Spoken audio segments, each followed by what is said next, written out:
जो मैं जानता हूं वही कहूंगा जो आप भी जान सकते हैं।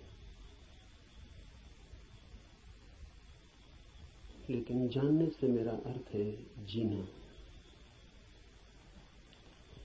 जाना बिना जिए भी जा सकता है, तब ज्ञान होता है एक बोझ।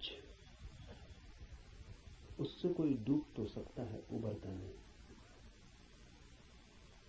जानना जीवंत भी हो सकता है। तब जो हम जानते हैं वो हमें करता है निर्भर, हल्का, कि हम उड़ सके आकाश में। जीवन ही जब जानना बन जाता है तभी पंख लगते हैं, तभी जंजीरें टूटती हैं और तभी द्वार खुलते हैं अनंत के।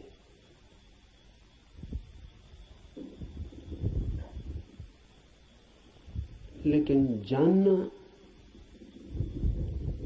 कठिन है।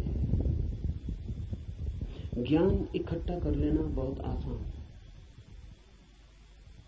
और इसलिए मन आसान को चुन लेता है और कठिन से बचता है। लेकिन जो कठिन से बचता है वो धर्म से भी वंचित रह जाएगा। कठिन ही नहीं, जो असंभव से भी बचना चाहता है वो कभी भी धर्म के पास नहीं पहुंच पाएगा। धर्म तो है ही उनके लिए जो असंभव में उतरने की तैयारी रखते हैं। धर्म है जुआरियों के लिए, दुकानदारों के लिए नहीं। धर्म कोई सौदा नहीं है। धर्म कोई समझौता भी नहीं। धर्म तो है दांव। जुआरी लगाता है धन को दांव पर, धार्मिक लगा देता है स्वयं को। वही परम धन है।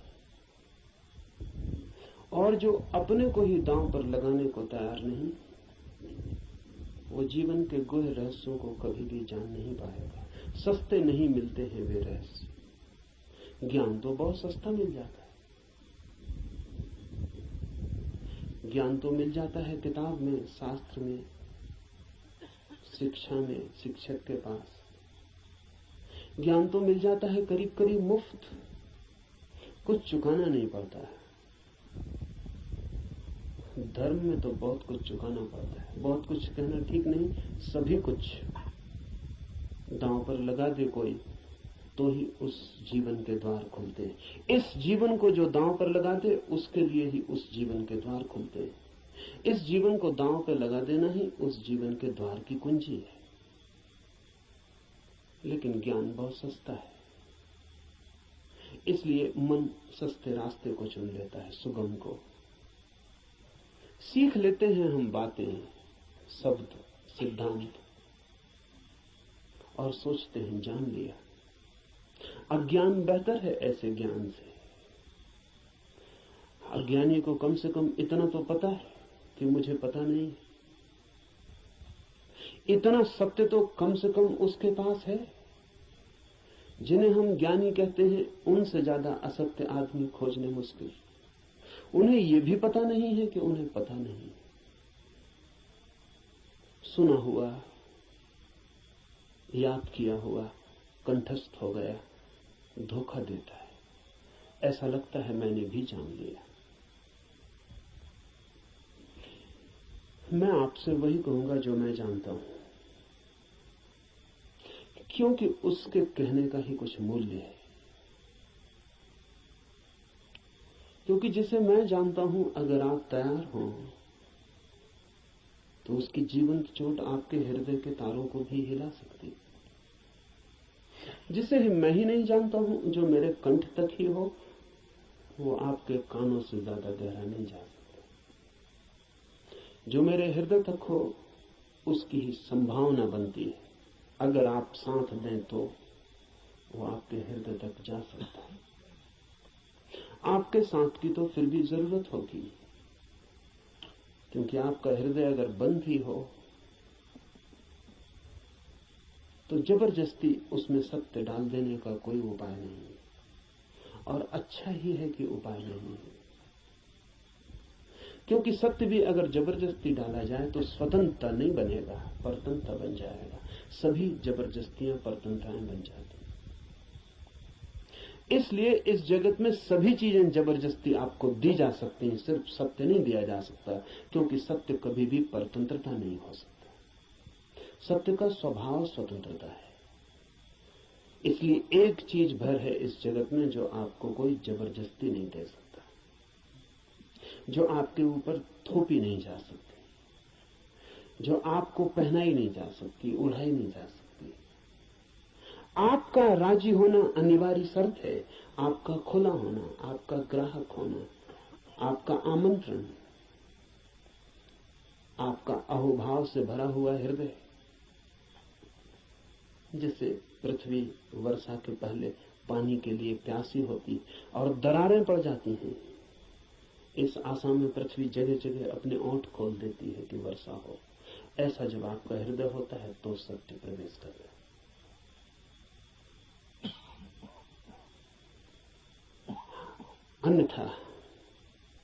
अन्यथा सत्य आपके द्वार से भी आकर लौट जाता है।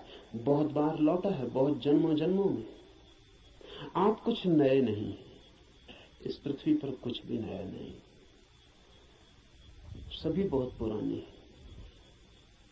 आप बुद्ध के चरणों में भी बैठ के सुने हैं, आपने कृष्ण को भी देखा है, आप जीसस के पास भी उठे बैठे हैं, लेकिन फिर भी वंचित रह गए,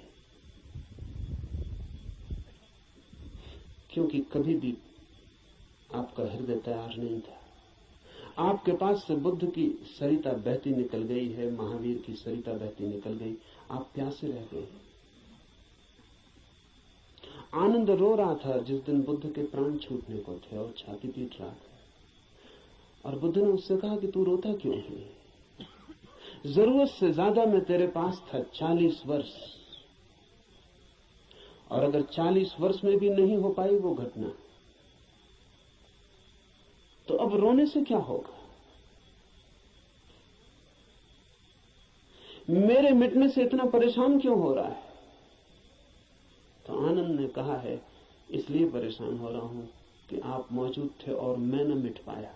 अगर मैं मिट जाता तो आपको मेरे भीतर प्रवेश मिल जाता। 40 साल नदी मेरे पास बहती थी और मैं प्यासा रह गया, और अब मैं रोता हूं क्योंकि जरूरी नहीं है कि ये नदी कब किस जन्म में दोबारा मुझे मिलेगी।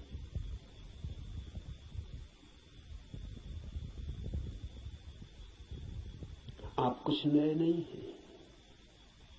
आपने बुद्धों को दफनाया, महावीरों को दफनाया, जीसस, कृष्ण, क्राइस्ट, सबको आप दफना के जी रहे हैं। उनकी वो हार गए आपसे। आप काफी पुराने, जब से जीवन है तब से आप हैं। अनंत अनंत यात्रा है। कहां हो जाती होगी चूक? बस यही हो जाती है कि आप खुले ही नहीं, बंद है। मैं तो आपसे वही कहूंगा जो मैंने जाना है। अगर आप भी अपने को एक खुलापन बना सके तो आप भी उसे जान लेंगे।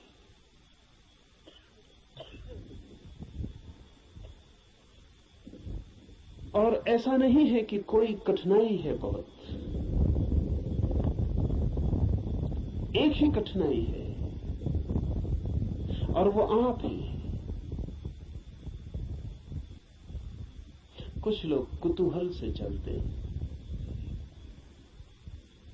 जैसे राह चलते बच्चे पूछ लेते हैं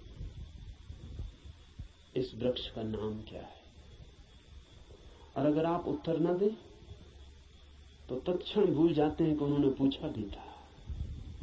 वो दूसरी बात पूछने लगते हैं कि ये पत्थर यहां क्यों पड़ा है।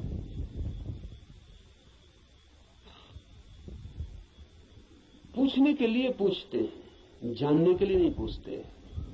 बिना पूछे नहीं रह सकते हैं, इसलिए पूछते हैं, जानने के लिए नहीं पूछते। जो लोग कुतूहल से जी रहे हैं वो अभी भी बचकाने हैं। अगर आप ऐसे ही पूछ लेते हैं कि ईश्वर क्या है, जैसे कि कोई बच्चा राह चलती दुकान देख के पूछ लेता हो कि ये खिलौना क्या है, तो आप अभी बच्चे हैं, और बच्चा तो माफ किया जा सकता है, आप माफ नहीं किए जा सकते। कुतूहल नहीं चलेगा। धर्म कोई खिलवाड़ नहीं है बच्चों का, और फिर उत्तर भी मिल जाए तो उससे कोई प्रयोजन नहीं है। बच्चे का मजा पूछने में है। उसने पूछा, यही उसका मजा है। आप उत्तर देंगे भी तो उस उत्तर में उसे कोई बहुत रस नहीं है। क्या बात? मनस्विद कहते हैं कि बच्चे नया नया बोलना सीखते हैं तो अपने बोलने का अभ्यास करते हैं पूछ पूछ कर। जैसे बच्चा नया नया चलना सीखता है तो बार बार उठ के चलने की कोशिश करता है, बोलना सीखता है तो बार बार बोलने की कोशिश करता है। इसलिए बच्चे एक ही बात को कई दफा कहते हैं, इसलिए कई दफा कहते हैं क्योंकि उन्हें बोलने का एक नया अनुभव, एक नया आयाम मिला है। उस नए आयाम में वे तैर के अभ्यास कर रहे हैं, इसलिए कुछ भी पूछते हैं, कुछ भी बोलते हैं। अगर आप भी धर्म की दुनिया में कुछ भी पूछ रहे हैं, कुछ भी बोल रहे हैं, कुछ भी सोच रहे हैं, और कोई गहरी जिज्ञासा नहीं है, बस कुतूहल है, तो अभी आप और कुछ बुद्धों को दफनाएंगे। अभी और न मालूम कितने बुद्धों को आपके साथ मेहनत करनी पड़ेगी।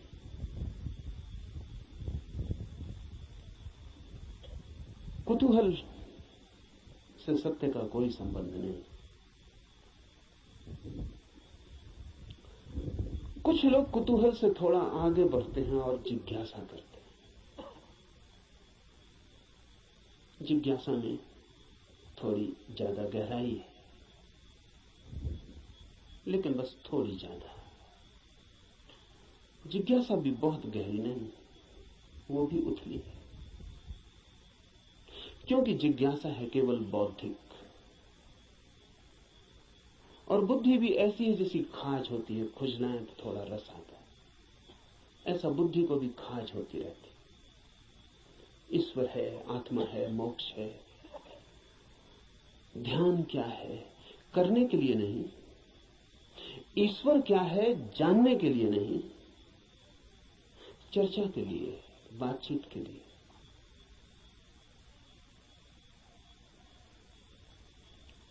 एक बौद्धिक मजा है, एक बौद्धिक व्यायाम है, तो लोग ऊंची बातें करते हैं, लेकिन उन बातों पर कभी भी कोई दांव नहीं लगाते। ईश्वर है या नहीं, इससे कोई प्रयोजन नहीं है, और ईश्वर हो तो, ईश्वर न हो तो वे जैसे हैं वैसे ही बने रहते हैं। ये बड़े मजे की बात है। एक आदमी मानता है कि ईश्वर है और एक आदमी मानता है कि ईश्वर नहीं, और दोनों की जिंदगी बराबर एक सी। कोई गाली दे तो उसे भी क्रोध आता है जो मानता है कि ईश्वर है, और उसे भी क्रोध आता है जो मानता है कि ईश्वर नहीं। बल्कि कई दफे तो ये देखा जाता है कि जो मानता है ईश्वर है उसे ज्यादा क्रोध आता है,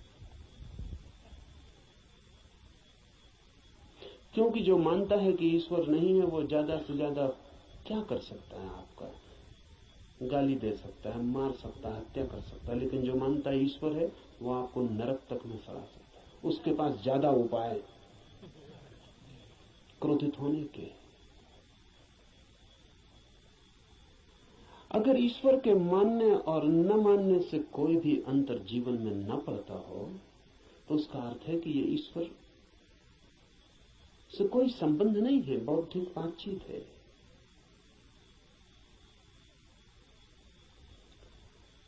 ऐसी जिज्ञासा हो तो आदमी दार्शनिक हो जाता है, चिंतन मनन करने लगता है, शास्त्र अध्ययन करने लगता है, बहुत सिद्धांत इकट्ठे कर लेता है, पक्ष में विपक्ष में सोच लेता है, वाद विवाद करता है, शास्त्रार्थ करता है, लेकिन जीता कभी नहीं।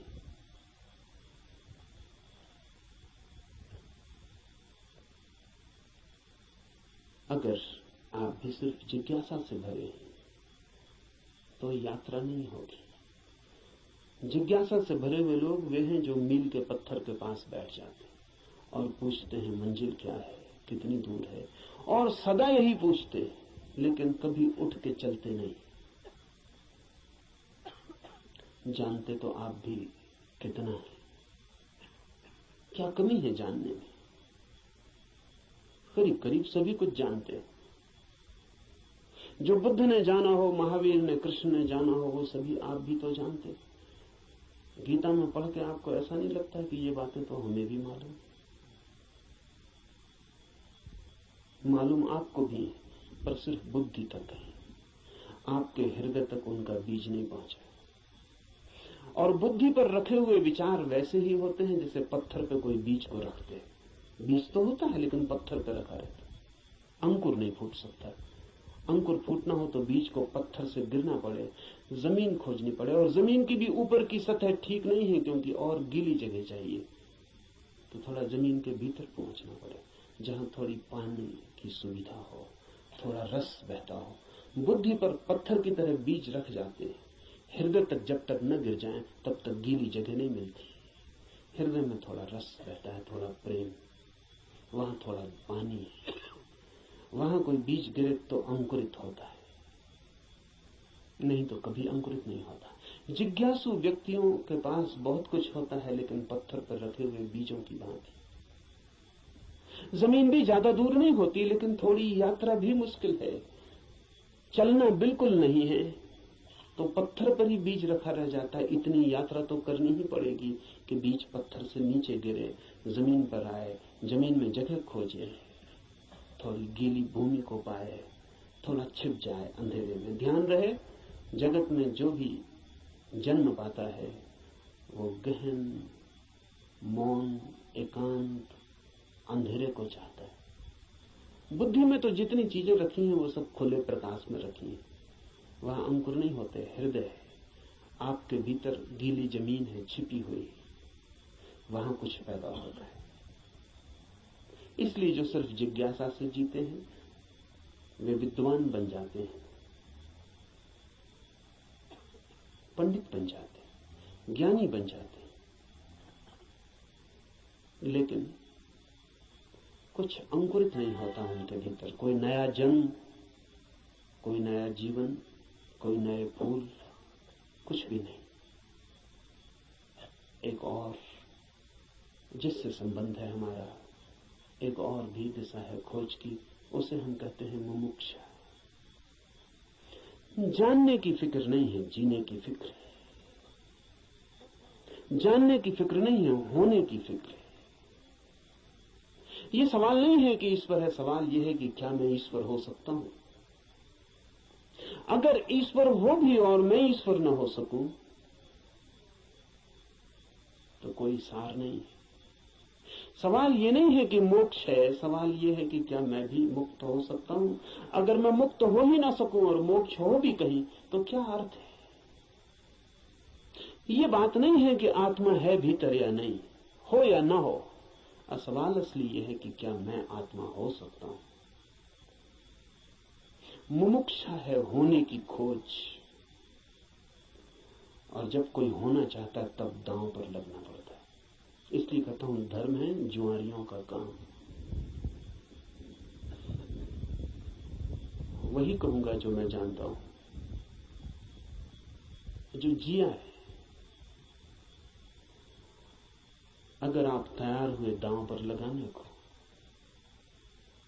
तो जो मेरा अनुभव है वो आपका अनुभव भी बन सकता है। अनुभव किसी के नहीं होते, जो भी लेने को तैयार हो उसी के हो जाते हैं। सत्य पर किसी का कोई अधिकार नहीं, जो भी मिटने को राजी है वही उसका मालिक हो जाता है। सत्य तो उसका है जो भी उसे मांगने की तैयारी दिखलाता है, जो भी अपने हृदय के द्वार खोलता है और उसे पुकारता है।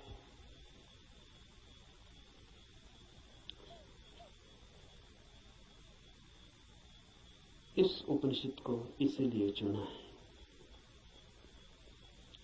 ये उपनिषद अध्यात्म का सीधा साक्षात्कार है। सिद्धांत इसमें नहीं है,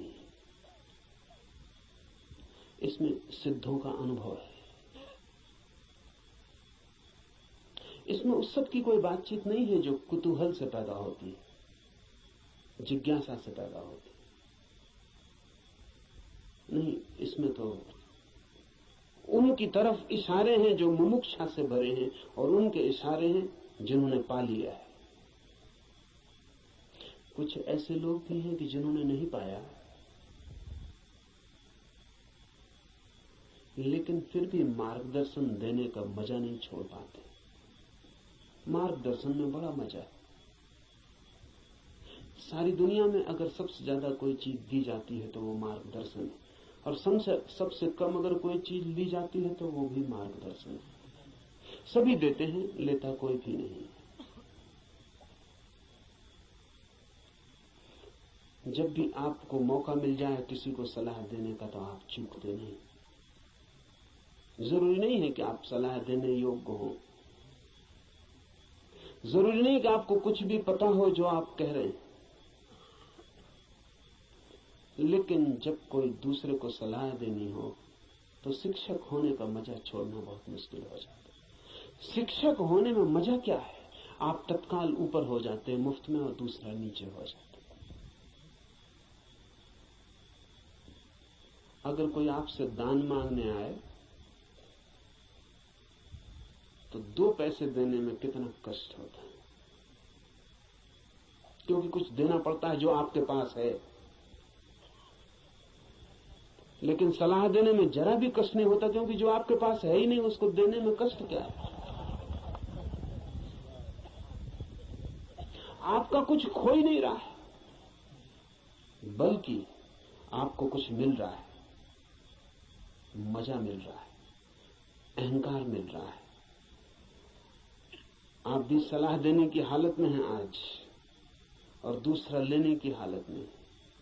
आप ऊपर हैं, दूसरा नीचे है।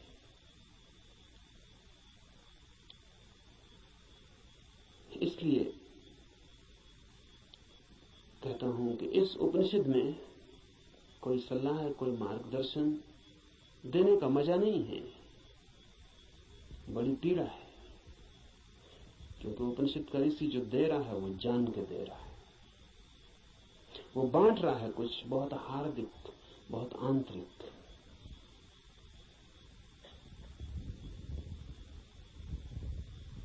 संक्षिप्त इशारे हैं लेकिन गहरे हैं, बहुत थोड़ी सी चोटें हैं लेकिन प्राणघातक है। और अगर राजी हो तो तीर सीधा हृदय में चुभ जाएगा और जान लिए बिना न रहेगा, जान ही ले लेगा। इसलिए थोड़ा सावधान, थोड़ा सचेत, क्योंकि ये सौदा ही खतरनाक है। इसमें पागल हुए बिना कोई मार्ग ही नहीं है, इसमें अपने को मिटाए बिना पाने का कोई उपाय ही नहीं। यहां तो खोने वाले ही बस पाने वाले बनते हैं।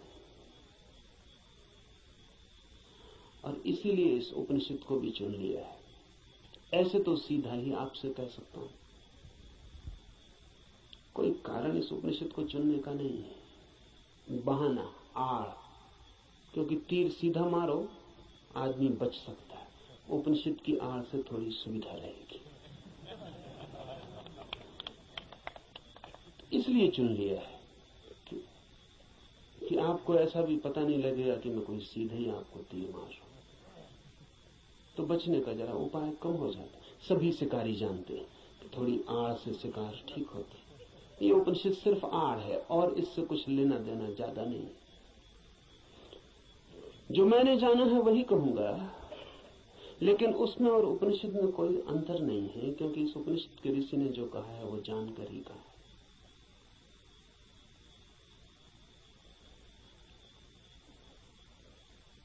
यह उपनिषद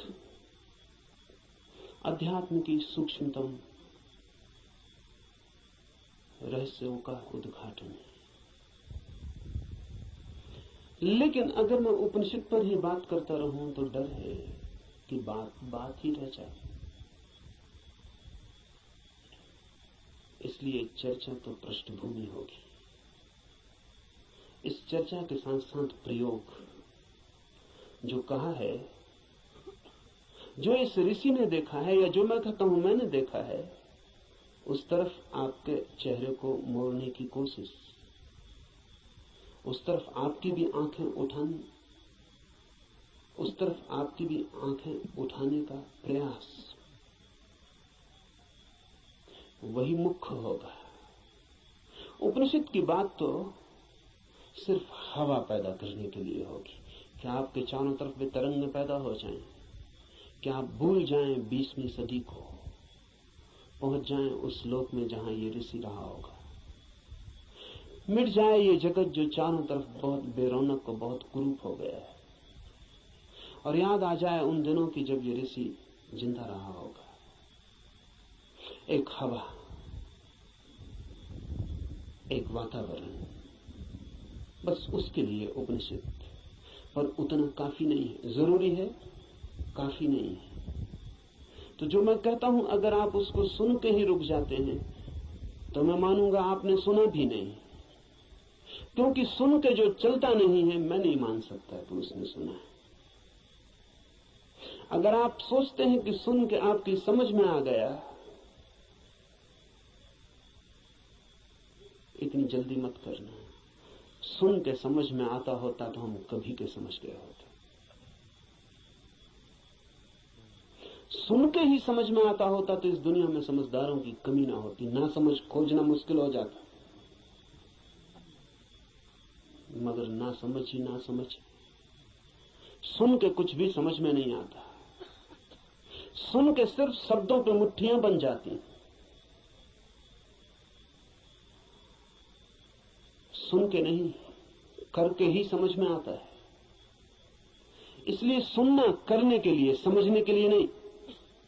सुनना करने के लिए, करना समझने के लिए। सुन के ही सीधा मत सोच लेना कि समझ गए। वो बीच की कड़ी के बिना कोई भी उपाय नहीं है, कोई भी रास्ता नहीं। लेकिन मन कहता है कि समझ गए, अब करने की क्या जरूरत है। मंजिलें चल के पहुंची जाती हैं। सब भी समझ लिया हो, यात्रा पथ पूरा स्मृति में आ गया हो, पूरा नक्शा जेब में हो, फिर भी बिना चले कोई मंजिल तक कभी पहुंचता नहीं। लेकिन सपना देखा जा सकता है।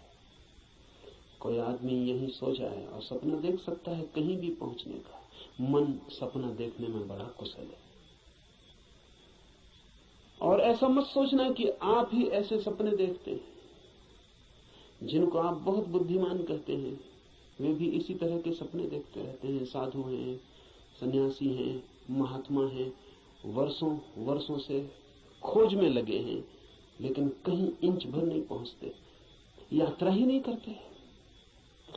वो जो वर्षों से खोज में लगे हैं, वो सारी की सारी खोज वर्तुलाकार है। बुद्धि में ही वर्तुल बन जाता है, भंवर बन जाता है। उसी भंवर में घूमते रहते हैं। फिर उस भंवर में सब समा जाता है। वेद समा जाते हैं, उपनिषद समा जाते हैं, कुरान बाइबलें समा जाती हैं। उस भंवर में सब समा जाता है, लेकिन एक इंच भी गति नहीं होती। उपनिषद की हम चर्चा करेंगे, उपनिषद समझाने के लिए नहीं, उपनिषद बन जाने के लिए। यहां सुन के कुछ कंठस्थ हो जाए और आप भी बोलने लगे तो मैंने आपका नुकसान किया, मैं फिर आपका मित्र साबित ना हुआ। यहां सुन के आप जो सुना है वो बोलने लग जाएं तो कोई मूल्य नहीं है। यहां सुन के आपको भी वो हो जाए, आप भी वो देख लें, वो आंख आपकी भी खुल जाए, तो ही ऐसा समझें। एक कवि गीत गाता है किसी फूल के संबंध में। गीत में बड़ा माधुर्य हो सकता है, छंद हो सकता है, है, लय हो सकती है, संगीत हो सकता है। गीत की अपनी खूबी है, लेकिन गीत कितना ही गाए उस फूल को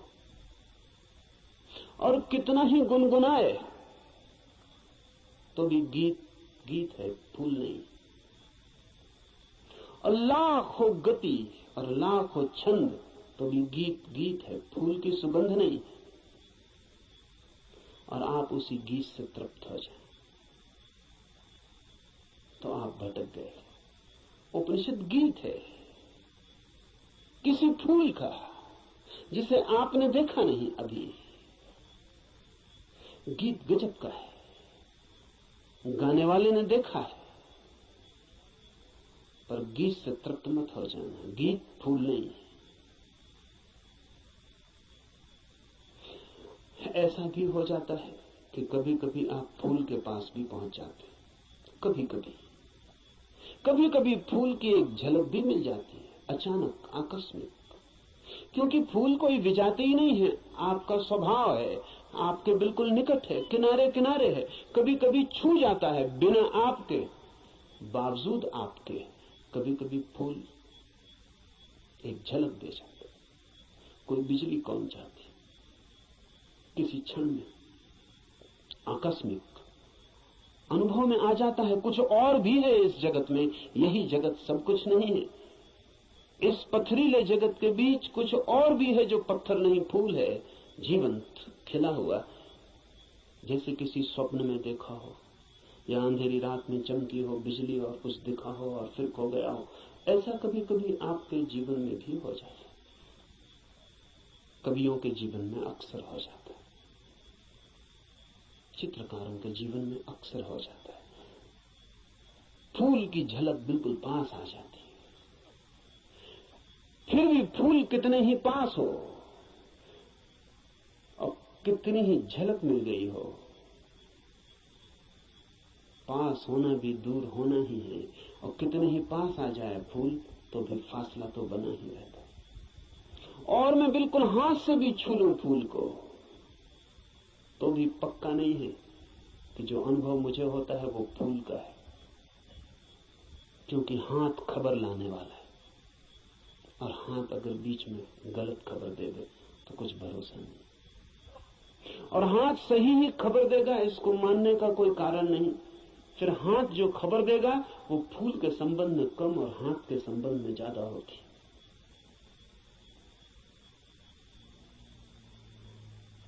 फूल ठंडा मालूम पड़ता है, जरूरी नहीं कि फूल ठंडा हो सकता है हाथ गर्म हो, इसलिए फूल ठंडा मालूम पड़ता है। खबर हाथ के संबंध में, क्योंकि खबर जब भी किसी माध्यम से आती तो सापेक्ष होती है, पक्का नहीं हुआ जा सकता। पोपोफ का मैं एक संस्मरण पढ़ रहा था। पोपोफ एक साधिका थी और गहरी साधिका थी,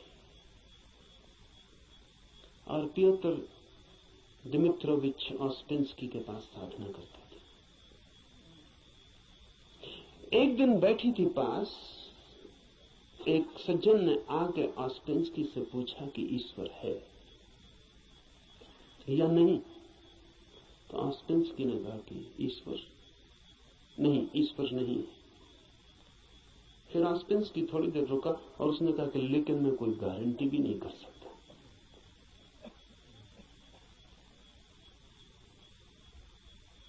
क्योंकि जो भी मैं जानता हूं वो सब माध्यम से जाना गया है। कभी आंख से देखा है लेकिन आंख का भरोसा क्या, कभी कान से सुना है लेकिन कान गलत सुन सकता है, कभी हाथ से छुआ है लेकिन हाथ का क्या कहना, अभी तक सीधा नहीं देखा है,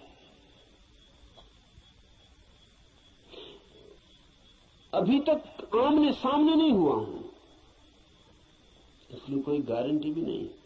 अभी तक जो भी जाना है उसमें मुझे ईश्वर का कोई अनुभव नहीं हुआ, लेकिन जरूरी नहीं कि ईश्वर ना हो। इससे सिर्फ मेरी खबर मिलती कि मेरे अनुभव क्या है, इसलिए मैं कोई गारंटी नहीं कर सकता कि नहीं ही है। इसलिए मुझ पर भरोसा करके मत रुक जाना, खोजना। जब भी माध्यम से कुछ घटता है तो भरोसे का नहीं। अगर फूल के बिल्कुल पास भी पहुंच जाएं तो भी आंख देखती है, हाथ छूते हैं, सुगंध नाक में आती है, ये भी दूरी का अनुभव है। तो कभी कभी कोई कवि उस परम फूल के इतने पास पहुंच जाता है तो उसकी गीत में उतर आती है गूंज उसकी, लेकिन फिर भी बुद्ध नहीं है वो, महावीर नहीं है वो। महावीर कौन है, बुद्ध कौन है? बुद्ध है वो चैतन्य जो फूल ही हो गया। इतनी भी दूरी न रही कि फूल को देखा हो,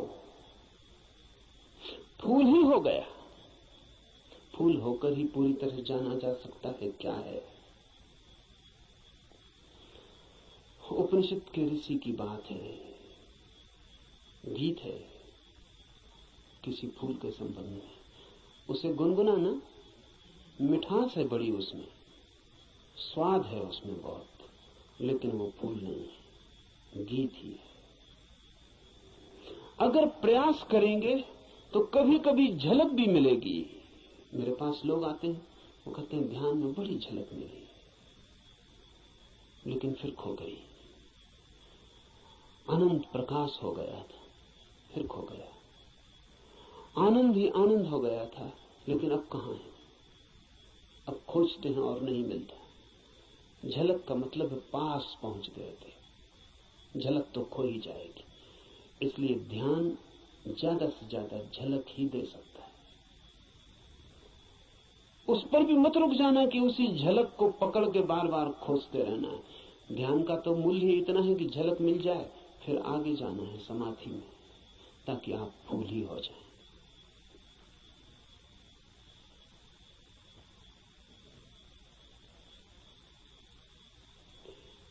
ध्यान में है झलक, समाधि में है हो जाना। झलकों पे मत रुकना। झलकें बड़ी प्रीति कर, सारा जगत बासा मालूम पड़ने लगता है। एक झलक ध्यान में मिल जाए उस जीवंत की, फूल की, उस खिलावट की जो भीतर है, तो सारा जगत फीका और व्यर्थ हो जाता है। लेकिन फिर कुछ लोग झलकों को पकड़ लेते हैं और उन्हीं को दोहराने लगते हैं और सोचते हैं सब हो गया। नहीं, जब तक आप ही ना हो जाएं, ईश्वर ही जब तक आप ना हो जाएं, तब तक भरोसा मत करना कि ईश्वर है। हो सकते हैं, क्योंकि है ही। खोलना है जरा, उघाड़ना है जरा। छिपे हैं, मौजूद हैं अभी और यहीं। थोड़े से वस्त्र हैं और बड़े झीने वस्त्र हैं कि चाहें तो अभी उतार कर फेंक दें और नग्न हो जाएं और ईश्वर हो जाएं। लेकिन बड़ी पकड़ है। झीने तो हैं लेकिन पकड़ गहरी। क्यों है ये पकड़ इतनी? ये पकड़ है क्योंकि हम सोचते हैं ये वस्त्र ही हमारा होना है, यही हम है। इसके अलावा हमें कुछ और किसी अस्तित्व का पता नहीं। इस उपनिषद में इशारे होंगे उस अस्तित्व के जो वस्त्रों के पार है। और इस उपनिषद के साथ साथ हम करेंगे ध्यान ताकि मिले झलक, और आशा बांधेंगे समाधि की ताकि हम भी हो जाएं वही जिसे हुए बिना न कोई संतोष है, न कोई शांति है, न कोई सत्य है। उपनिषद शुरू होता है प्रार्थना से। प्रार्थना है समस्त जगत से। सूर्य कल्याणकारी हो, वरुण, अर्यमा, इंद्र और बृहस्पति, विष्णु कल्याणकारी हो, उस ब्रह्म को नमस्कार हो। हे वायु, तुम्हारे लिए नमस्कार, क्योंकि तुम प्रत्यक्ष ब्रह्म हो। मैं तुम्हें ही प्रत्यक्ष ब्रह्म कहूंगा। सत्य और ऋत वे सब मेरी रक्षा करें, आचार्य की भी। इस प्रार्थना से शुरू होता है। धर्म की यात्रा प्रार्थना से शुरू होगी ही। प्रार्थना का अर्थ है आस्था, आशा। प्रार्थना का अर्थ है इस सारे जगत के साथ हमारे जुड़े हुए होने का भाव। प्रार्थना का अर्थ है मुझ अकेले से क्या होगा, मुझ अकेले से होता तो हो गया होता, मुझ अकेले से तो क्षुद्र भी नहीं सध पाया। चाहा था धन मिल जाए वो भी नहीं मिला, चाहा था पद मिल जाए वो भी नहीं मिला। कैसी कैसी चाहें की थी, बड़ी छोटी थी, वे भी पूरी ना हुई। मुझ अकेले से तो संसार भी ना सधा। तो सत्य की ये महायात्रा मुझ अकेले से हो सकेगी? अकेले अकेले तो मैं संसार में भी हार गया हूं। सभी हारे हुए हैं संसार में। जो जीते हुए दिखाई पड़ते हैं वे भी, बस वे दूसरों को जीते हुए दिखाई पड़ते हैं, खुद तो बिल्कुल हारे हुए हैं।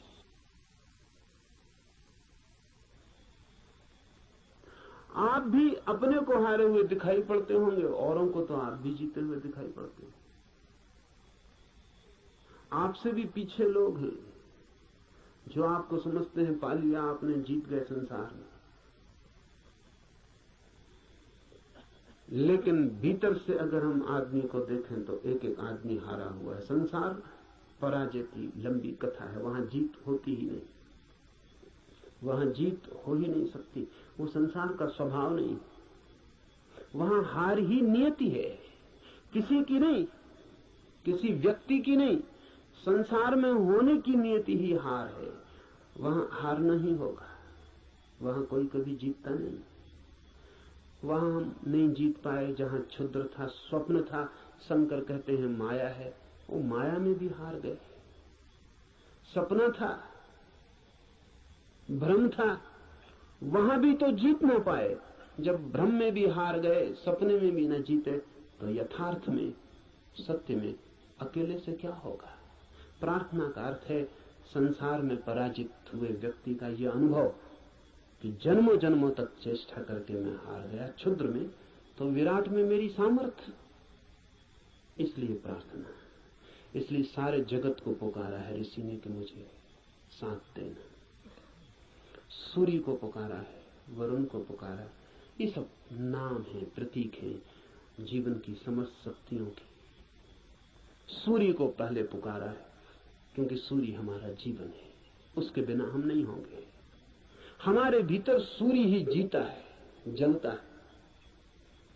उधर सूर्य बुझ जाए, यहां हम बुझ जाए। सूर्य ही हमारा प्राण है, इसलिए पुकारा, कहा वायु को नमस्कार है। विशेष रूप से वायु को नमस्कार कहा है इस प्रार्थना में, क्योंकि तुम प्रत्यक्ष ब्रह्म हो। अजीब सी बात है,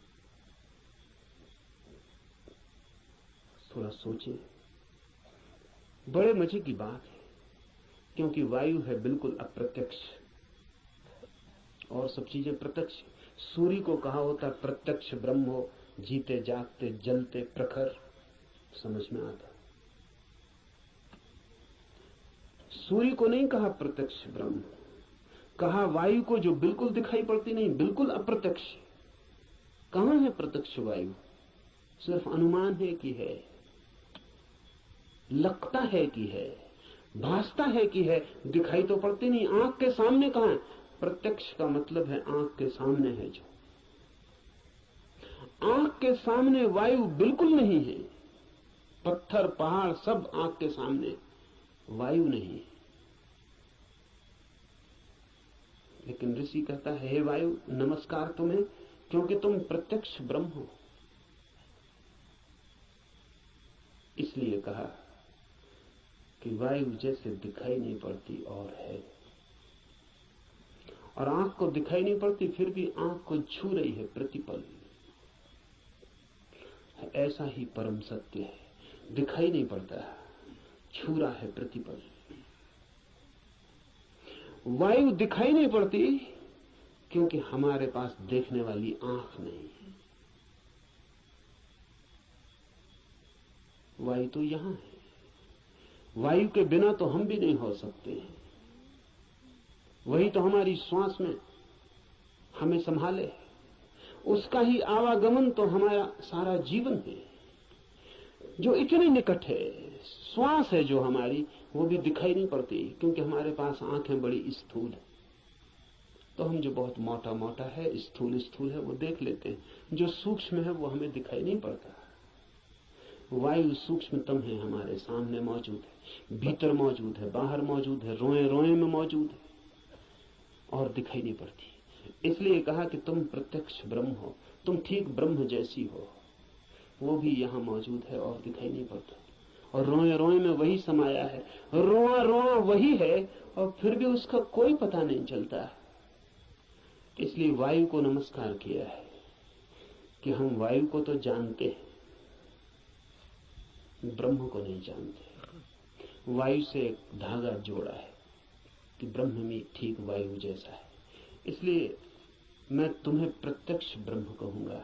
ऋषि कहता है वायु को सत्य और ऋत के नाम से भी कहूंगा, क्योंकि तुम ठीक उस जैसी हो जो है और जिसका हमें पता नहीं, जो हम स्वयं हैं और जिसका हमें पता नहीं, जो अभी और यहां सदा से मौजूद है और हमें उसका पता नहीं। लेकिन ये खोज पूरी हो सके अगर सब देवता रक्षा करें। देवता से अर्थ है सदा से जीवन की अनंत अनंत शक्तियां, और जीवन है एक विराट जाल अनंत शक्तियों का। आपका होना भी एक विराट जाल है अनंत शक्तियों का। मिलता है आप में सूर्य, मिलता है वरुण, मिलता है इंद्र, मिलती है वायु, मिलती है अग्नि, मिलती है पृथ्वी, सब कुछ मिलता है आकाश, सब आप में मिलते हैं। अगर एक व्यक्ति को हम पूरा का पूरा जान लें तो हमने बीज रूप में समस्त अस्तित्व को जान लिया। सब कुछ उसमें है, सबका दान उसमें है, सब मिलकर ही उसका अस्तित्व है। इन सब की सहायता की प्रार्थना है, लेकिन क्या सूर्य सहायता करेगा?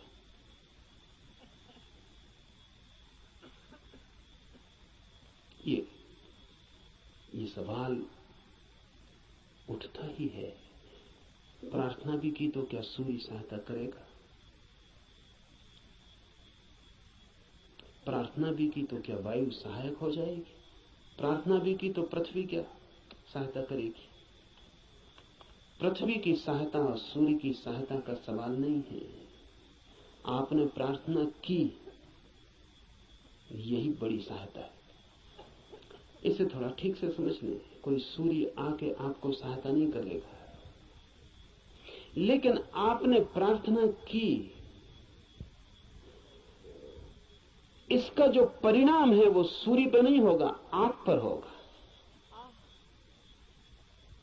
क्योंकि प्रार्थना करने वाला चित्त हो जाता है विनम्र, प्रार्थना करने वाला चित्त हो जाता है असहाय, प्रार्थना करने वाला चित्त स्वीकार कर लेता है इस बात को कि मुझ अकेले से नहीं होगा। प्रार्थना करने वाला चित्त मिटने को तैयार हो जाता है। प्रार्थना करने वाला चित्त अपने अहंकार को, इस भाव को कि मैं कर सकता हूं, छोड़ देता है। इसके परिणाम होते हैं। प्रार्थना का सारा परिणाम आप पर होता है। प्रार्थना से सूर्य नहीं बदलता, आप बदलते हैं। प्रार्थना से जगत नहीं बदलता, आप बदलते हैं। लेकिन आपके बदलते ही दूसरे जगत में आपका प्रवेश हो जाता है। प्रार्थना आमतौर से जब आप करते हैं तो यही सोचते हैं कि कोई कुछ करेगा, इसलिए प्रार्थना कर। न, प्रार्थना है एक उपाय, एक डिवाइस। हाथ तो आप जोड़ते हैं किसी और के सामने, लेकिन जो परिणाम होता है वो होता है भीतर, जिसने हाथ जोड़े हैं उस पर। इसलिए बड़ी कठिनाई होती है अगर आप वैज्ञानिक के सामने कहें कि हे सूर्य सहायता कर, तो कहेगा मूर्खता की बात है। क्या सूर्य तुम्हारी सहायता करेगा? कब किसकी सहायता की? कि हे इंद्र वर्षा कर, पागल हो गए हो? प्रार्थनाओं से कहीं वर्षाएं हो गई हैं। वैज्ञानिक ठीक कहता है, न तो सूर्य आपकी सुनेगा, न बादल आपकी सुनेगी, न हवा आपकी सुनेगी, कोई आपकी नहीं सुनेगा। लेकिन आपने पुकारा, ये आपको बदल जाएगा। आपने कितने जोर से पुकारा, उतनी गहरी हुक आपके भीतर प्रवेश हो जाएगी। अगर आपके पूरे प्राण पुकार उठे तो आप दूसरे ही आदमी हो जाएंगे। इसलिए है प्रार्थना।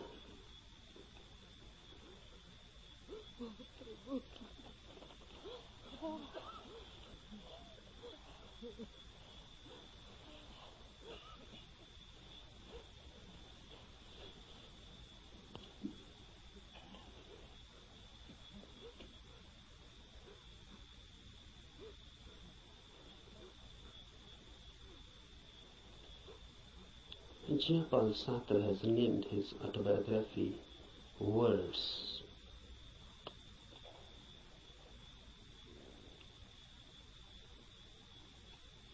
This christening of his autobiography as Words is significant, deeply significant. Really, everybody's biography is just words and nothing else. Because what is your mind? Words and words and words. If you analyze the mind, then what you are? Just words. A long sequence, a long procession of words.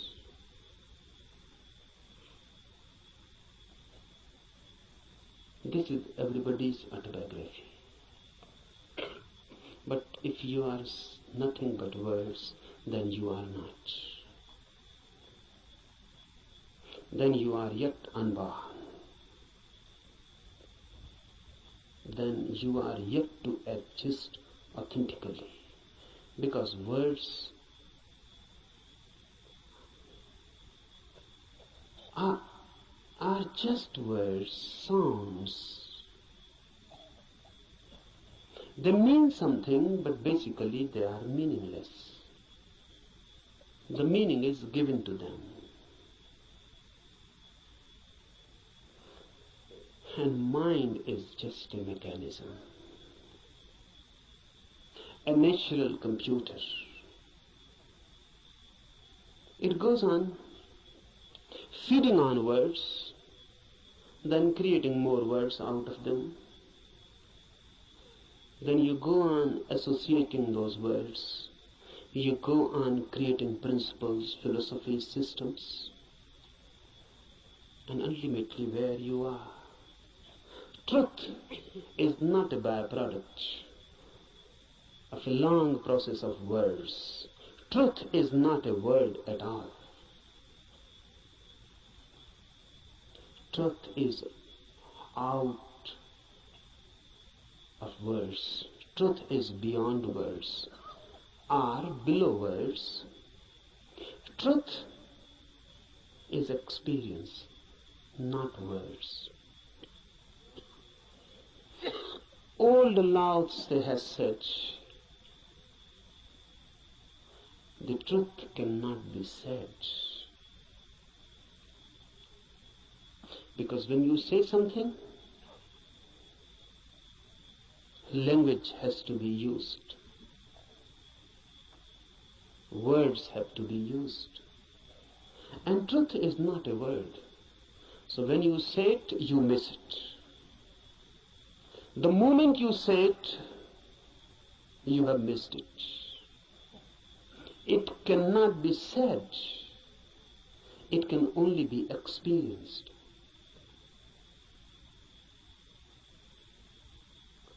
It can only be lived. Unless you live it, you cannot know it. But we know. That's the problem. Rather, we know too much. We know more than enough. What's our knowledge? Words accumulated. You can accumulate them logically, rationally. You can create and edifice a beautiful system. Just as you can make a house with playing cards. but you cannot live in it. It is house just as a name. You cannot live in it. Out of words you can create a palace, a system, a philosophy, but you cannot live in it. Philosophers create beautiful systems, but they always live out of them. They cannot live in it. That is impossible. Nothing is wrong with them. The very system is such that it cannot be lived. One Immanuel Kant, or some Hegel,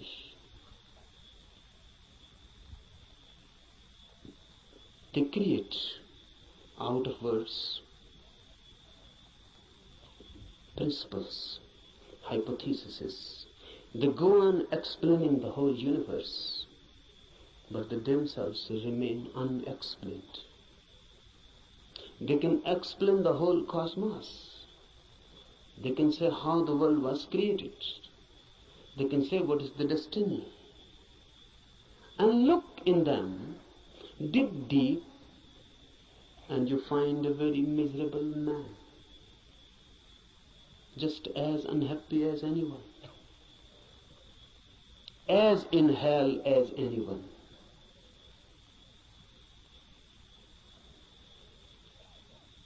Don't believe in words. They are the greatest deception created by humanity. And word has become our world. We live in it, we eat it, we ride on it. The word beats in our hearts and the word circulates in our blood. We are just a collection, a big collection of words. Mind is very miser about words. It goes on accumulating. But remember, word is never the reality. I can use the word love. But love, the word, is not love, the experience. I can go on repeating love, love, love, and I can create a sort of auto-hypnosis, and I can believe that I know love because I know the word. To know the word is easy. To know love is difficult. Not only difficult, but impossible. Impossible not because the experience is impossible. Impossible because you are incurable. Because love can come only to you when you are not. And that is the path of everything that is great, deep. Love, truth, God. They come only when you are not. Your non-being becomes the passage. Someone was asking Mozart.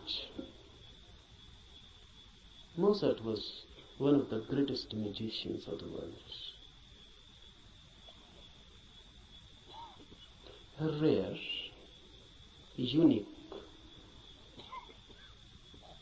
Someone asked him, which music you like most?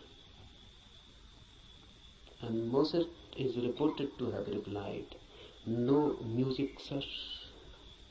No music I like most.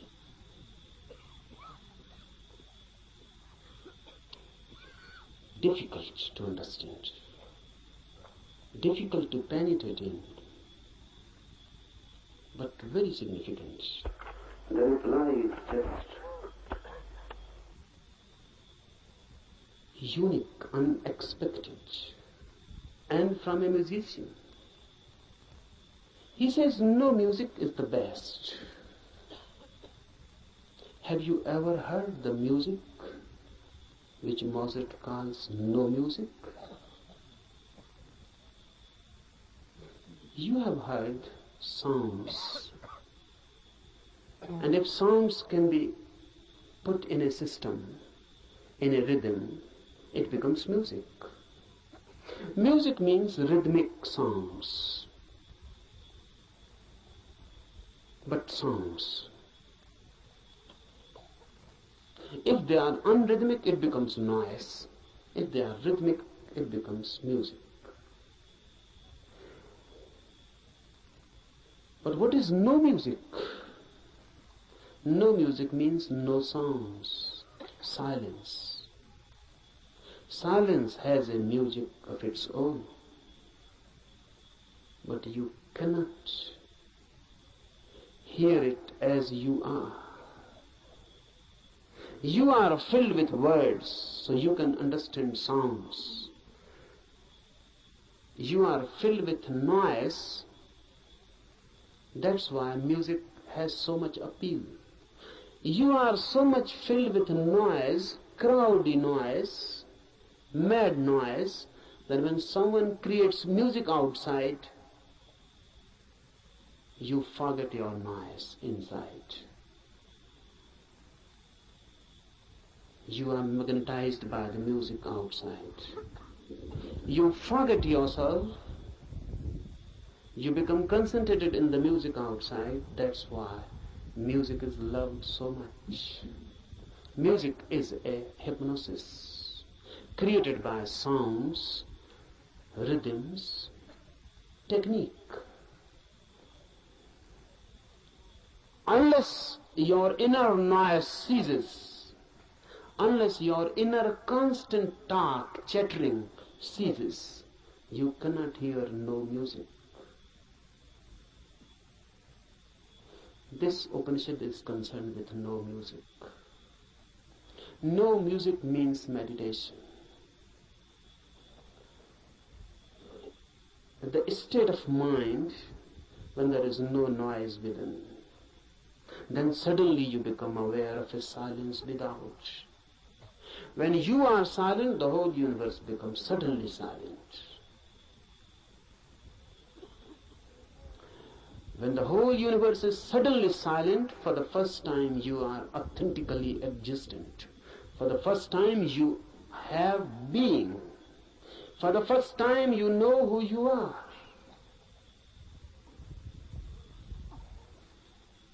No music is meditation. No noise inside creates the possibility, the situation in which you can hear the soundless silence which is everywhere, just here and now. It is there, but you are chattering inside. You cannot hear it. You are too much engaged, too much occupied. It cannot penetrate you. Become silent, and silence begins to penetrate you. And when your silence and the silence of the universe meet, you have encountered God. You have come face to face.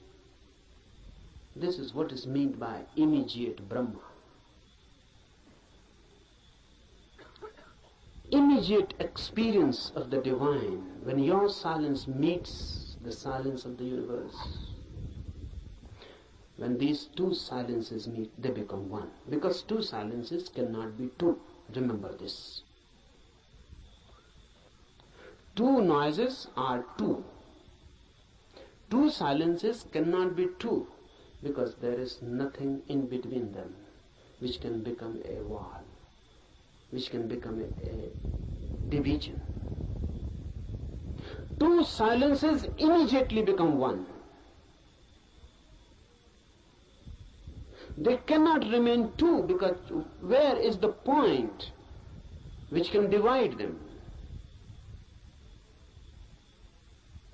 So when your inner silence meets the silence of the universe, you are no more, neither is the universe. A new oneness.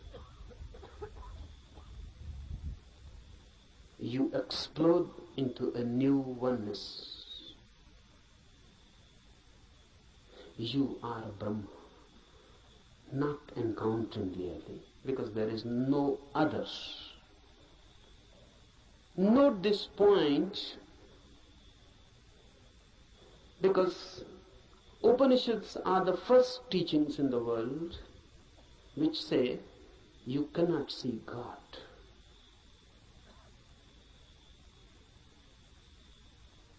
All the religions go on talking about seeing God.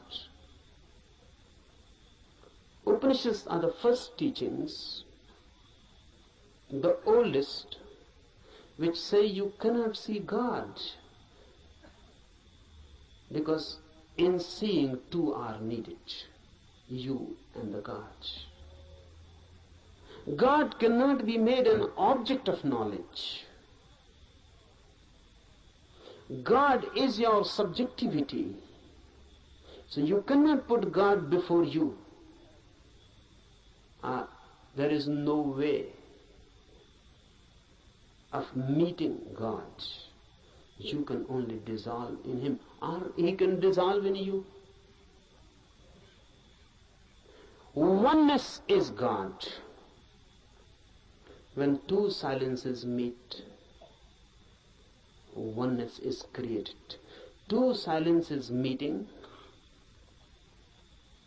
transform everything. In this camp, we will try to create a silence within you. We are not to do anything for the silence of the universe. It is always here and there. It is always the case. Only you are missing your silence. Once you can gain your silence, suddenly you are transformed into a different world, in a different being. You are no more the same. The old man is dead and a new is born. Creating of this inner silence is all that is meant by meditation.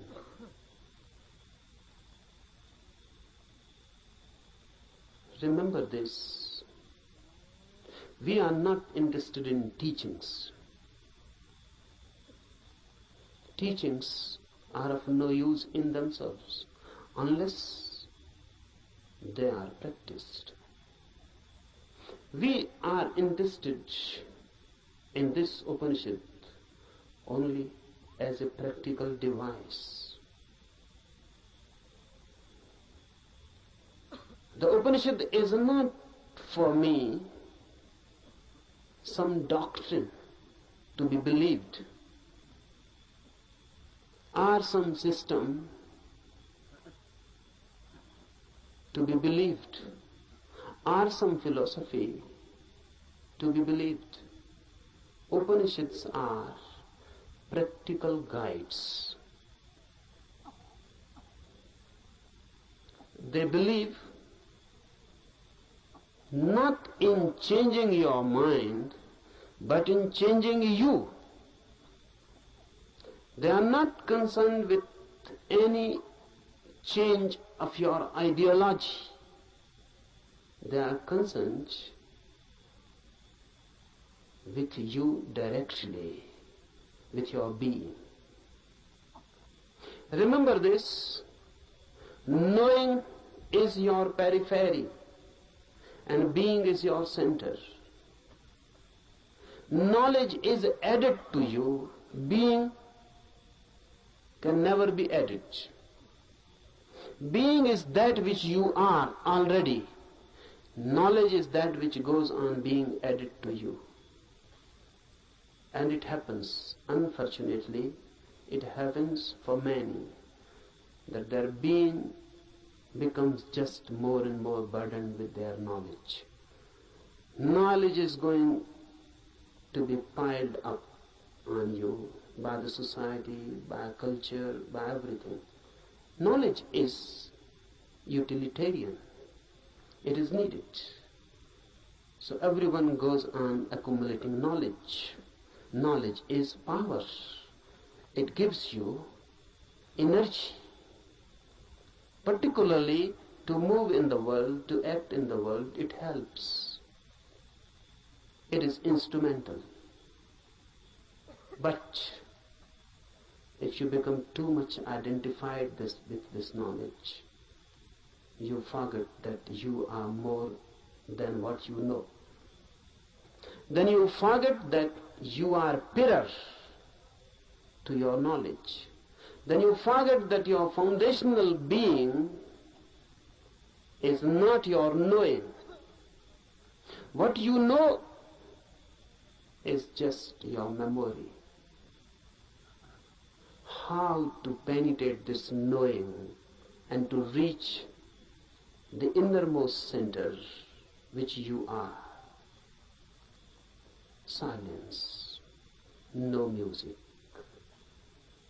non-chattering, no inner talk. But how to do it? It is difficult. It is difficult because you can start a new talk inside. How to stop it? How to meditate? You can start a new talk. That will not do.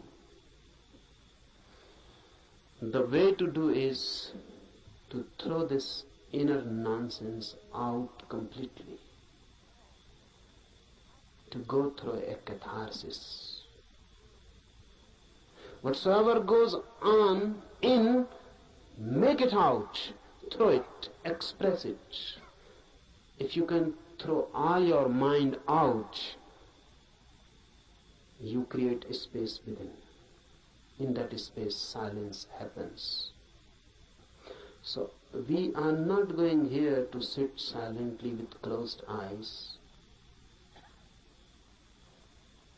and making an effort to stop the inner talk, the inner noise. You cannot do that way. You can only add something more to it. Your efforts for stopping anything inside will create more noise. So here we will be concerned with the technique of expression, not suppression. We will be throwing the mind out. Throw it out completely. Throw it out so much that inside no mind happens. Even for a single moment you can find inside there is no mind, no talk, no words. You have tasted something of the beyond. Immediately, you are in tune with the infinite.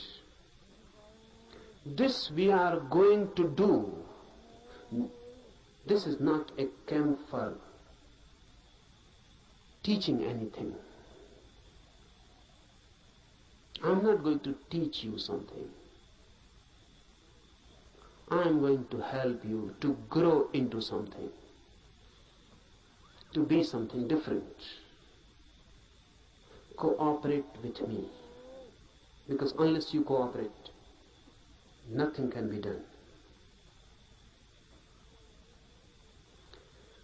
This cooperation is not only needed from you, you must ask, you must request, you must invite and pray,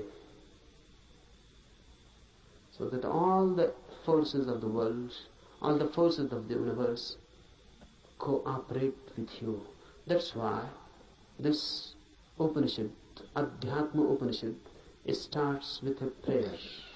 This prayer is beautiful. Om, let the sun be beneficent for us, and Varun, and Aryama, and Indra, Brihaspati and all be beneficent for us. Let Vishnu be beneficent for us. Salutations to that Supreme, O air, salutations unto you, for you are immediate Brahma, the Absolute, the Supreme.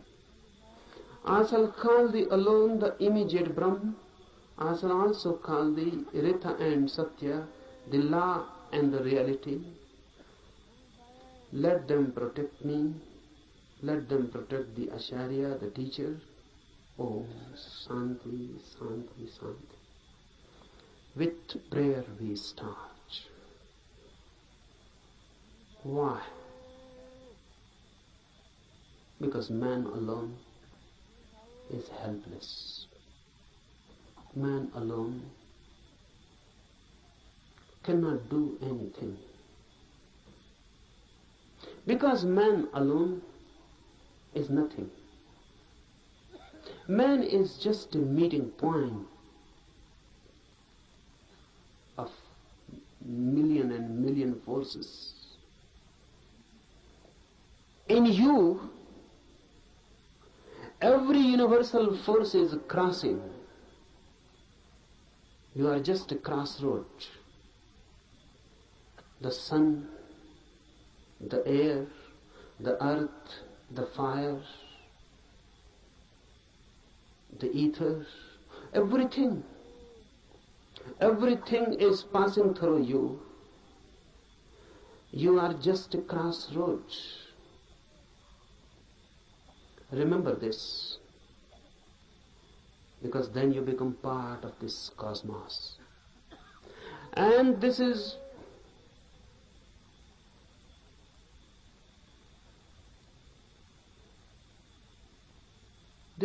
very significant to remember,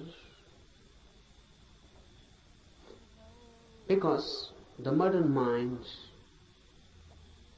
thinks itself to be isolated, not in tune with the universe, but in conflict, in a struggle. The Western attitude has always been of a struggle, conflict. And now the Western mind has become the universal mind. No, there exists no such thing as Eastern mind. This Upanishad belongs to the Eastern mind. It existed once. It is totally different. Western attitude is of fighting with the universe, of conquering. How to conquer nature? How to conquer natural forces? This makes man alienated. Man becomes a stranger in this universe. A conqueror is bound to be violent. A conqueror is bound to be in conflict. And ultimately a conqueror is bound to find himself isolated, alone. Eastern mind is totally different. The very approach is not a fight, but of deep resonance. Universe and I are not two. I am part of it, just a wave in the great ocean. I belong to it, and it belongs to me. There is a belonging. I am not a stranger in this world. I am not forced on this world. I am not an enemy, and the world is not inimical towards me. I am part of it, and not a mechanical part, but an organic part. Just like my eyes are my organic part. My hands are my organic part. I touch through my hands. I see through my eyes. My seeing has become my eyes, and my touching has become my hand. The universe has become man in you. The universe has become a particular individual in you. You are not different from it. You are just a wave. And the universe is flowering through you. This is Eastern way of looking at the world. Man in tune. That's why prayer. Prayer is a bridge. It makes you feel again at home. Even the sun is not so far away.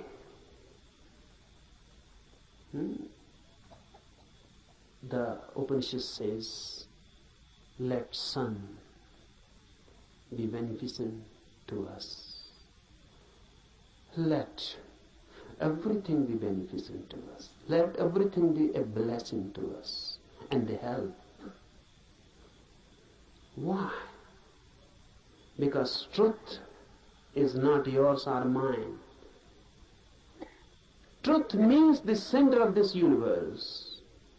And if you are in conflict with the universal forces, you can never reach it. Only in a deep friendship, deep intimacy, the universe opens its doors for you. So prayer is just creating a forgotten intimacy. Look at it in this way. A child is born. The moment a child is born, he is separated from his mother. Before birth, in the womb, he was one. With the mother, one. There was no separation. The child and the mother were one. The child existed within the mother as part, organic part. Because even the child was not breathing. The mother was breathing and the child was alive through mother's breath. The child's heart was not beating. The mother's heart was beating and the child was alive through mother's heart. The child was not eating. The child was not doing anything. The child was just part and parcel of the mother.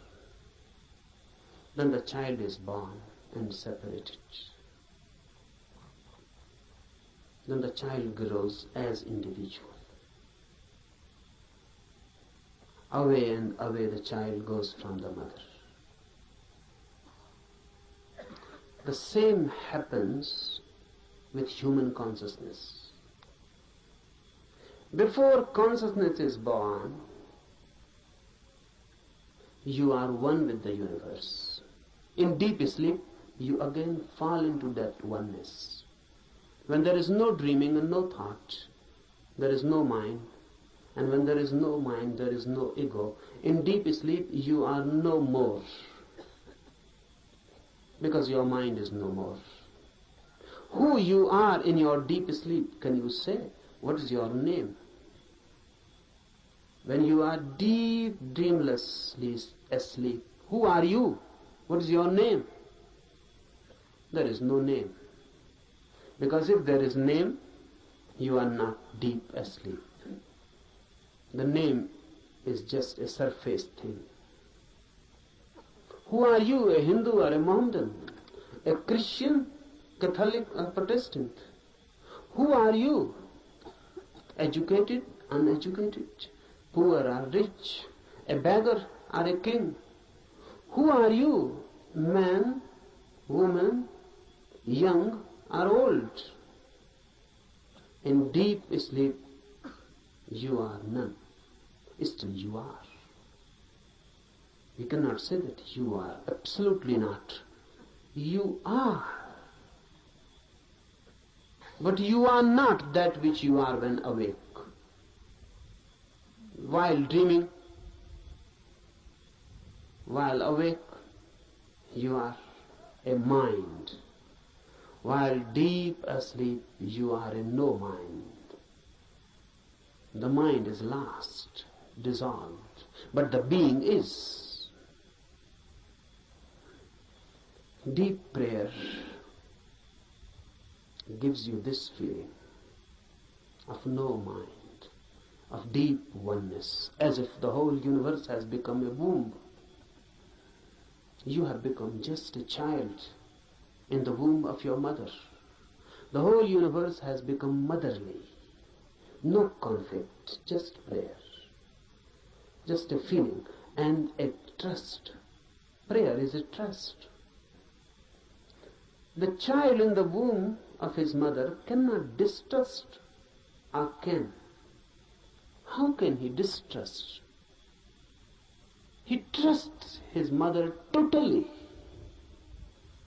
He is no mind, so how can he doubt? How can he distrust? Whatsoever the mother is good, is beneficial.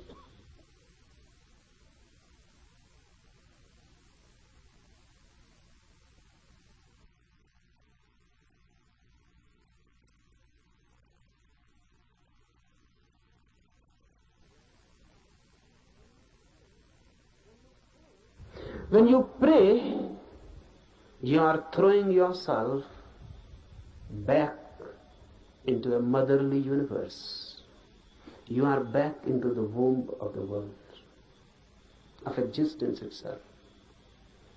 And you trust. This trust is sown in the prayer.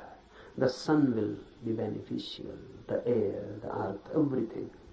All the forces of the universe will be helpful. This is a deep trust. How it works? What is the mechanism of it? Is it that all these forces are going to help you?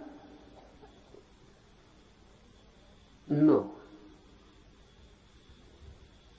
No one is going to help you. But the moment you create this trusting, this prayer attitude, this prayerful attitude, once you create this bridge, all the barriers are withdrawn. Those barriers were created by you, now they are withdrawn. You are not in fight. You are ready to surrender. You are not going to conquer. You are ready to surrender. You are ready to withdraw your ego. They are not going to help you positively, but now negatively. All the problems, all the barriers, all the hindrances that were bound to be created by your ego will not be created anymore. Now you will not be your enemy. Understand this deeply. These forces, once taken as deeply related with you, intimate, friendly, homely, and the whole universe taken as a home, a motherly womb, then your fighting attitude dissolves. Then your conflicting mind dissolves. Then your violence, then your ego, the effort to be constantly this or that, the very becoming dissolves. And if you have no ego and a prayerful mind, suddenly, with full awakening, you fall into deep sleep. This is the mystery. Suddenly, with full awareness, you fall into deep sleep. That's why Upanishad has constantly declared that samadhi, the ultimate ecstasy which is achieved by meditation, is just like deep sleep with one difference. And that difference is awareness. In deep sleep you are unaware, unconscious. In samadhi, in ecstasy, you are conscious, aware. But the phenomena is the same. In deep sleep, you become part of the cosmos. In samadhi, ecstasy, you become part of the cosmos. In sleep, you are unconscious. What is happening? In samadhi, you are fully conscious. And once you can become consciously a part of this universe, you have achieved the goal. So from tomorrow morning, we will try to re-enter the womb of the universe by dissolving ourselves, by throwing away the main disease of human mind, the ego, by surrendering, by being receptive. We are not going to conquer the truth. Rather, on the contrary, we are going to allow the truth to conquer us.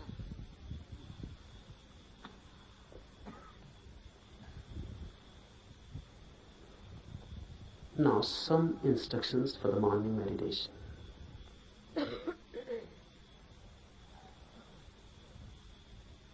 First, don't be serious at all. For this whole camp, don't be serious at all. I consider seriousness to be a fatal disease.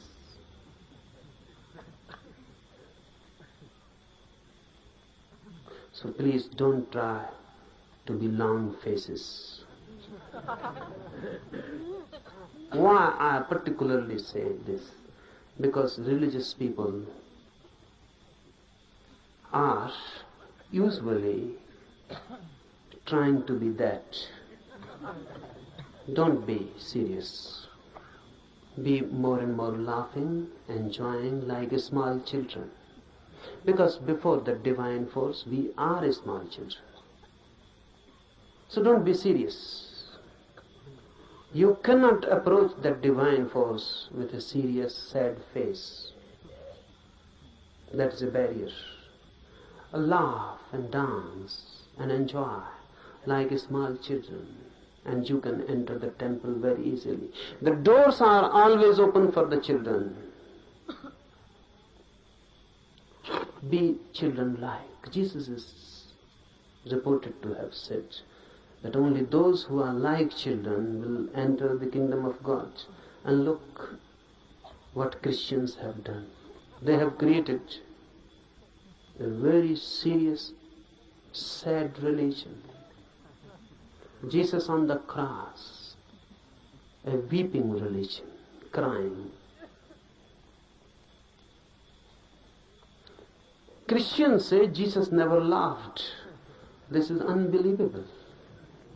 Because the man who said only those who are like children will enter the kingdom of God cannot be believed that he never laughed.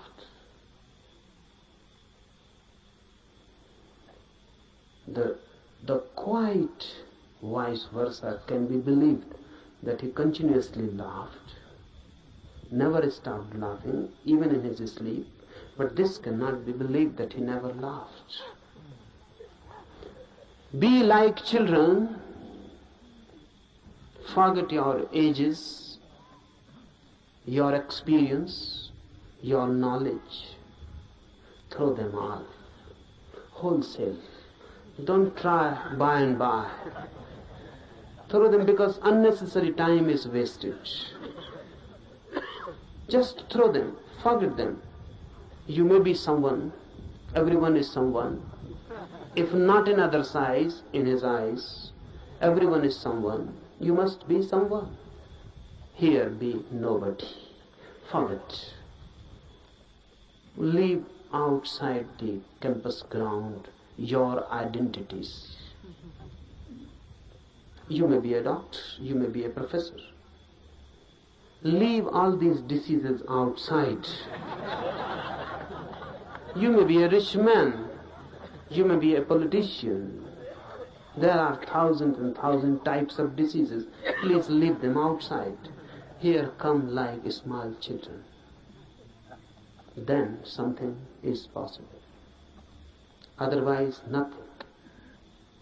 So first thing, be completely non-serious. Second thing, for all these 8 days, laugh as much as you can. Why? Because you don't know the mechanism of the mind. Suppressed energies can be thrown out in many ways. Laughter is the easiest. Any energy, try it. Someone has abused you, you feel anger coming in, immediately laugh.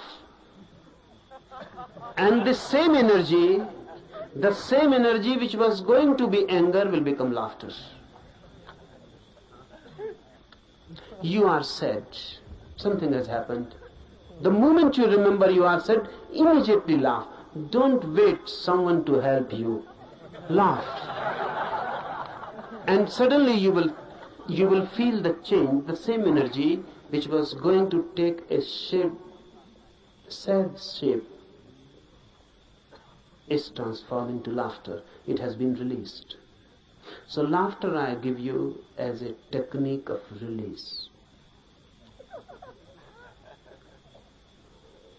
And don't try to be miser about it.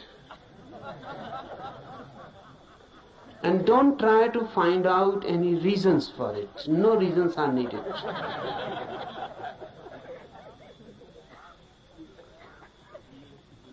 Take it as a help for meditation.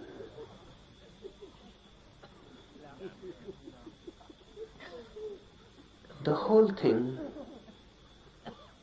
takes a different dimension. Thirdly, for all these days to come, remember one thing constantly, that you are to create a situation in you in which the divine can be invited. So don't do anything. Don't behave in such a way that the situation is disturbed. What do I mean? Be more graceful. Be more loving. Be more compassionate. So that you can create a situation in which the divine can become a guest, be a host. Just think of it. The divine coming to you as a guest. What you will do? How you will behave? How you will clean your house? How you will celebrate? How you will create a space in your house. Constantly for all these 8 days, remember this, that you are going to be a host to the divine. So behave. Always thinking of that. Remember, your laughter can become many things. It can be violent. It can be angry. It can be insulting to someone. Then you are not behaving like a host. Your laughter must become a grace. It must not be insulting to anybody. It must not be insulting, disturbing. It must not create something which can become a barrier. So do whatsoever you like, but constantly remember that in these 8 days, any moment the divine can enter in you.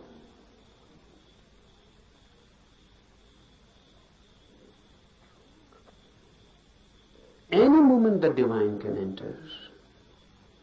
So remember that you are ready to receive. Don't talk much, fourthly. Don't talk much. If you can be silent completely, that's better. If you cannot be, then less and less talk. Be telegraphic. Use as many words are absolutely necessary. That will conserve energy. Our talking is much a wastage. Conserve energy. Don't talk. Don't read. In the morning we will be doing meditation, in the afternoon, in the night. The remaining time, be more and more silent, happy, blissful. Sit somewhere, don't waste time in talking, and just wait. Remember this word, wait. Everyone knows the meaning, but no one knows the experience.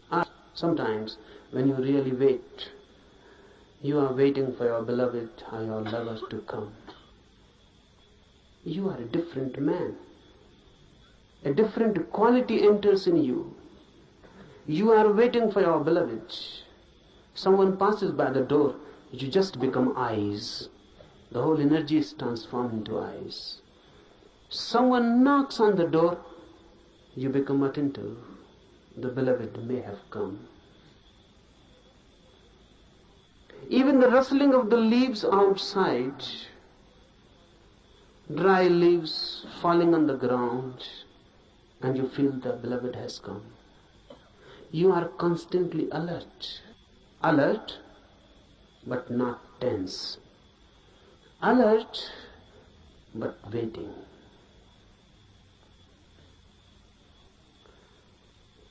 For all these 8 days, wait. Do meditations, be happy, and wait. Don't be impatient. That's what I mean. Be alert and not tense. Don't be impatient. You cannot force the guest to come. You can only invite and wait. So give the invitation and wait. Any moment the guest, and if you are not alert, you may miss the moment.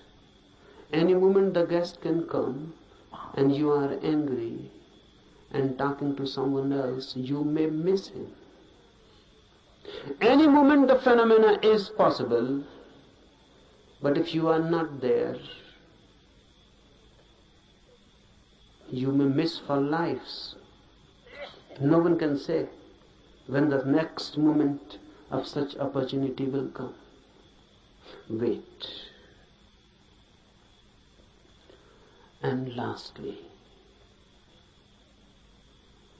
meditation needs you in your totality. Nothing less will. If you withhold something and just do it half-heartedly, it is better not to do it, because the whole effort is useless. You will be simply tired and nothing will happen. So unnecessarily, why tire yourself? If you are half in it, you will be tired. And if someone feels tired, remember this and find out you will be half in it. If you are totally in it, you will be refreshed, not tired. This is the difference. If you are totally in it, nothing has been retained, nothing has been withheld. You were in it totally. The doer was not standing outside, the doer had become the doing.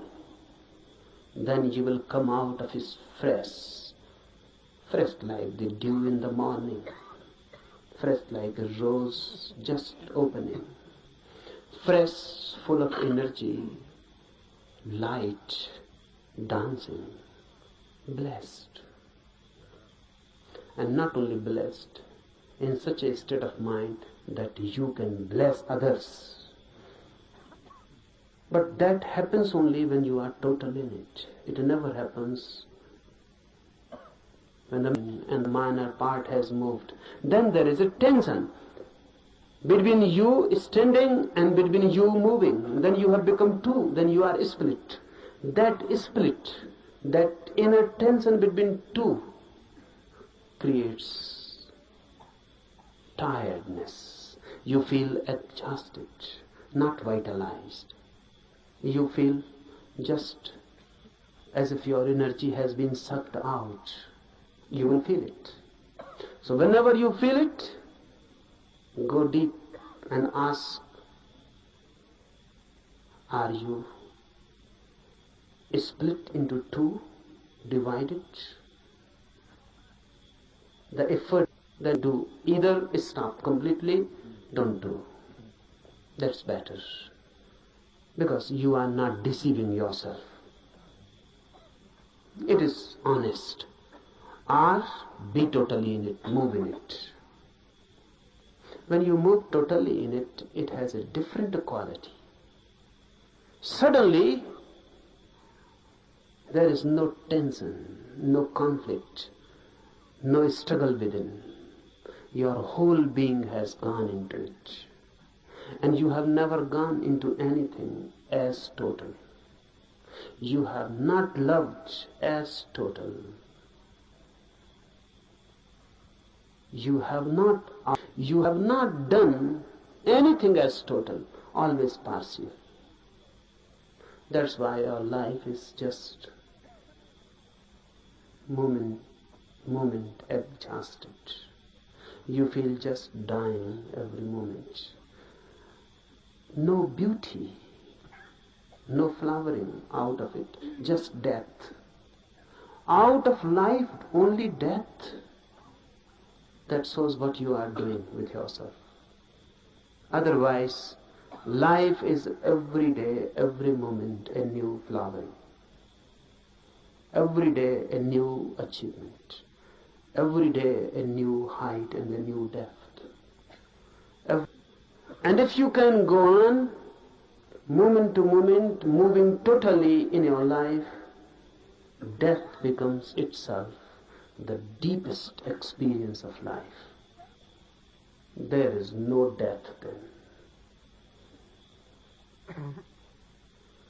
But it is difficult to move totally in anything. At least try with meditation. If you can move in meditation totally, then you can move in other dimensions also totally. And a total life is a religious life. A religious life doesn't mean any ritual, doesn't religious worship, doesn't mean any religious affiliation. It means energy moving in its totality. And when you move total, you become holy. Why? Because all that is known as sin is possible only when you move in part. You can love someone totally, but you cannot hate someone totally. That's impossible. You can be compassion totally, but you cannot be anger totally. Really, a very strange phenomena happens. If you can just try to be totally angry, suddenly when the anger will be coming nearer and nearer to the totality, it will change into compassion. If you can try just to be angry totally with your full being, you will reach to the 99 degree. of anger, then if you move more, just nearing the 100%, suddenly you will know the anger has disappeared, and the object of your anger has now become object of your compassion. Because I define sin as that which can be done only partially, with your own one part. And I define virtue, punya, as that which can be done only totally. If you do it partially, it cannot be done. This sin cannot be done with your total being, and the virtue cannot be done with your partial involvement. You have to move into with your whole being. And when the whole being moves into something, you become holy. Religious man. Wait, try for these 8